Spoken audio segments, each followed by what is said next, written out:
राधा स्वामी जी अपनी पहचान अपनी पहचान करने के लिए अपना तन मन धन सब कुछ गुरु को सौंप दो और उनके कहने अनुसार प्रभु परमात्मा की भक्ति करो तो हमें अपने आप खुद की पहचान हो जाएगी। मनुष्य जन्म परमात्मा ने इंसान को इस दुनिया में अपनी भक्ति की सच्ची दौलत इकट्ठी करने के लिए भेजा है।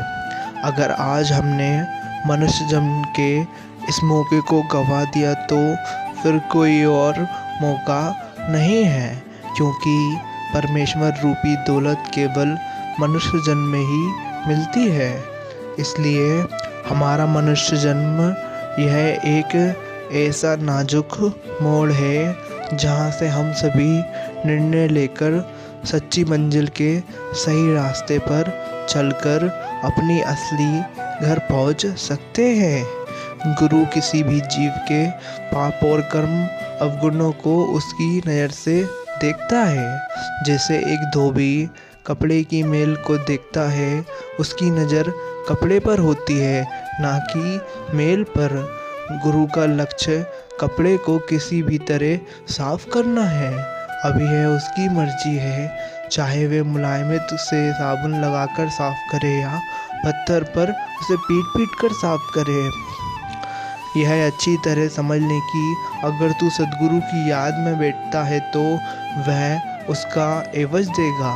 जब एक मजदूर तक रोज रोज मजदूरी मिलती है तो क्या वह इतना बड़ा बेइंसाफ़ी करेगा तेरे साथ कि तुझे तेरी मेहनत की कमाई या फल नहीं देगा। अच्छी तरह इस चीज़ को मन में बिठा लो, उस नाम की कमाई के बगैर मालिक की कोई भक्ति नहीं, मालिक की कोई पूजा नहीं। दुनिया के जीव भ्रमों में फंसे हुए हैं। कोई सरोवर में स्नान कर कर मुक्ति समझना बैठा है, कोई मंदिरों मस्जिदों गुरुद्वारों में सत्संग जाना मुक्ति समझ बैठा है। सभी प्रकार के जो रोग हैं, दुख है, इन सभी का एक ही परमेश्वर है और परमात्मा है। वह नाम है, वह हमारे अंतर में है। प्रेम परमात्मा है और परमात्मा का रूप प्रेम है।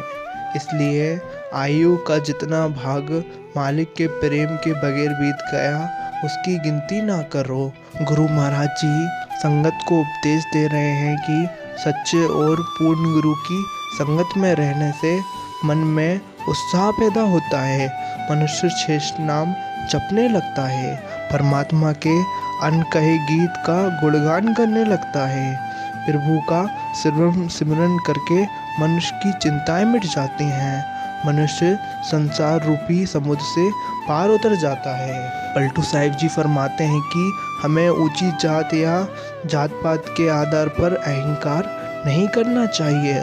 परमात्मा के घर जात पात मजहब नहीं देखा जाता, बल्कि वहाँ प्रेम प्यार और भक्ति करने वाले का सत्कार होता है। गुरु अर्जन साहिब जी समझाते हैं कि गुरु की कृपा से जिस मनुष्य का मन एक परमात्मा के साथ रंग जाता है, उसको दूसरे से ईर्ष्या करनी भूल जाती है। जिस मनुष्य पर मालिक की कृपा हो जाती है, उसको उस गोविंद, उस परमात्मा परमपिता के अंतरिक कोई दूसरा नहीं दिखाई देता। उसको हर जगह हर प्राणी में वही परमात्मा दिखाई देता है, जो परमात्मा सब कुछ करने में और सब जीवों में सब कुछ कराने में समर्थ है। रूहानियत हमारा हक है। शिष्य के अंदर गुरु की धीरज भरी मधुर आवाज़, सहायता भरी मिट्टी आवाज़ हर वक्त सुनाई देती है। हे बंदे, तुम्हारे मन की घबराहटे में बेचैनी भली भांति जानता है। तुम खुद को कमज़ोर मत समझो, आखिर तुम्हारा हाथ मैंने पकड़ा है। तुम निरंतर प्रभु का ध्यान करते रहो, तुम्हारी सारी चिंताएं दुख सब मिट जाएंगी। बस तुम मुझ पर भरोसा रखो। सबसे पहले तो हमें ये समझे कि हम रूहानियत किसे कहते हैं।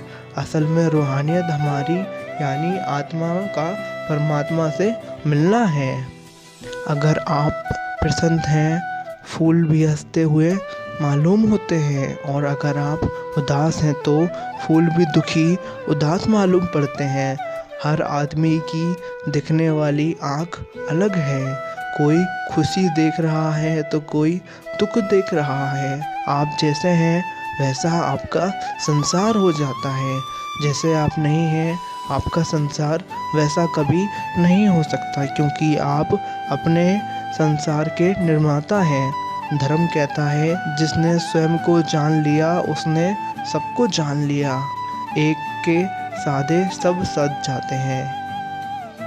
राधा स्वामी जी।